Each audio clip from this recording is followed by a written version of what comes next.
The Caribbean Explained, Part 2. Hey, welcome to Part 2 of The Caribbean Explained. If you have not checked out Part 1 of our video, be sure to check it out now. Alright vagabonds, let's get started. First up, Guyana, the only country in South America where English is the official language. Hold up, why is Guyana included among this list if it's located in South America? We know you were wondering. That's because Guyana shares similar historical and cultural ties with many of the countries in the English-speaking Caribbean.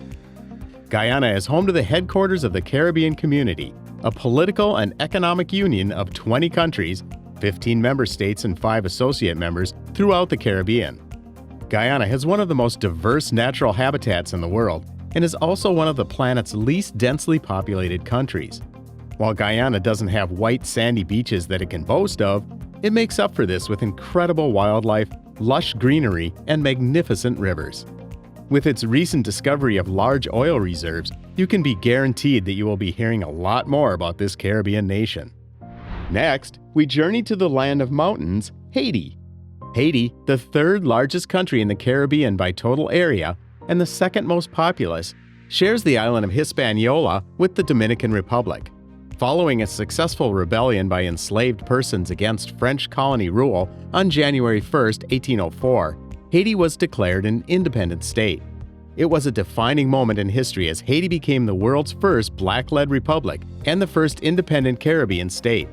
Unfortunately, persistent political instability, economic crises, and natural disasters have made Haiti the poorest country in the Caribbean, with a GDP per capita of approximately US $1,815 in 2021. In 2010, a catastrophic earthquake killed over 250,000 persons, causing significant setback to the country's economy. The people of Haiti are truly a resilient people, and the country is also known for its miles of crystal blue waters, as well as grand mountains. In fact, Haiti is home to more mountains than any other country in the Caribbean. From Haiti, let's travel 538 kilometers or 334 miles to the birthplace of reggae and dancehall music.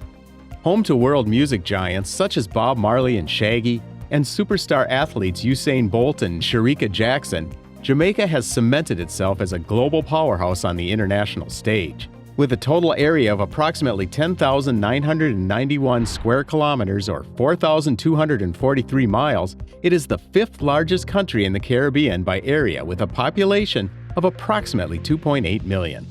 Jamaicans are proud of their cultural heritage, and through their migration in significant numbers to countries such as the United States, Canada, and the United Kingdom, they have successfully spread their delicious food, infectious music, and language, Jamaican patois, across the globe. Next is one of the greenest countries in the Caribbean and maybe the world, Suriname. Suriname is the smallest sovereign state in South America and the only one where Dutch is the official language. With an ethnically diverse population numbering approximately 590,000, it's considered part of the Caribbean due to similarities in culture and close political ties to the region. Suriname is blessed with a vast amount of natural resources like gold, oil, and bauxite, which contributes significant revenue for the economy. Covered by thick, lush Amazonian forests, Suriname is one of the most forested regions in the world, with about 90% of the total land covered by forests. Due to this, it is considered a carbon-negative country, as its abundant forests absorb more greenhouse gas emissions than the country emits. Coming right up is the only sovereign federation in the Caribbean, St. Kitts and Nevis. The island of St. Kitts, also known as St. Christopher, and Nevis, is the smallest sovereign country in the Caribbean, both in terms of size and population. St. Kitts is credited as being the first British colony in the Caribbean. The Twin Island state is home to the Brimstone Hill Fortress, which was designed by British engineers and built by enslaved Africans. The fortress is now a UNESCO World Heritage Site and is regarded as one of the best preserved historical fortifications in the Americas. While both islands are small enough to navigate within one day, rest assured you will be leaving with a lifetime of memories. From St. Kitts and Nevis, we proceed 426.59 kilometers or 256 miles down the island chain to St. Lucia. Named after St. Lucy of Syracuse, St. Lucia is the only sovereign nation to be named after a woman. The country's diverse history, means it is a melting pot of various cultures which is proudly celebrated by its nationals. With a population numbering over 180,000, visitors to this island can experience more than calm, breathtaking beaches. With a diverse landscape that also consists of mountains, jungles, and historic sites, there is a lot to explore that tells a great story about the island. While tourism is the country's main revenue earner, it has one of the most diversified manufacturing sectors in the Eastern Caribbean. Prior to the rise of the tourism industry, banana exports were the driving force of the economy, which was subsequently devastated following an end to preferential treatment for St. Lucian bananas from European markets.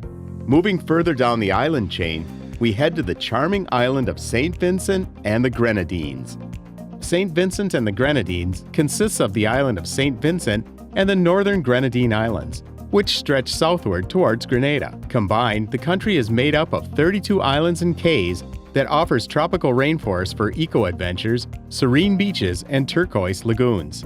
With a landscape so diverse, it's no wonder that this country was a site location for one of the Pirates of the Caribbean films. Also known for its fertile soil, the country produces a number of agricultural produce such as bananas and roots crops for export.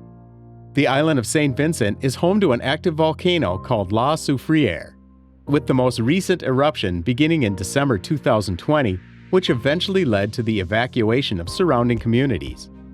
Last, we have one of the Caribbean's economic powerhouses and the birthplace of the Queen of Rap, Nicki Minaj. We are talking about Trinidad and Tobago. Located in the most southern part of the Caribbean, Trinidad and Tobago is blessed with extensive reserves of oil and natural gas and produces a wide range of petrochemicals. In fact, it is one of the world's largest producers and exporters of methanol. As an industrial economy, Trinidad and Tobago, particularly the island of Trinidad, has been less dependent on tourism compared to other Caribbean nations. This has contributed to the underdevelopment of its tourism product, with a lot of untapped potential, given the country's recognition as having one of the world's greatest carnival celebrations, along with delicious and varied food offerings due to the diversity of ethnicities on the island. Tobago, which is approximately 15 minutes via flight, is considered one of the most untouched islands in the Caribbean and is known to attract diving enthusiasts and nature lovers. Trinidad and Tobago is also the birthplace of the steel pan, calypso music, soca music, and limbo dancing. So there you have it, a quick snapshot of the sovereign countries in the Caribbean. Remember to check out the entire series. If you've made it this far, don't forget to subscribe to the channel, like and share this video.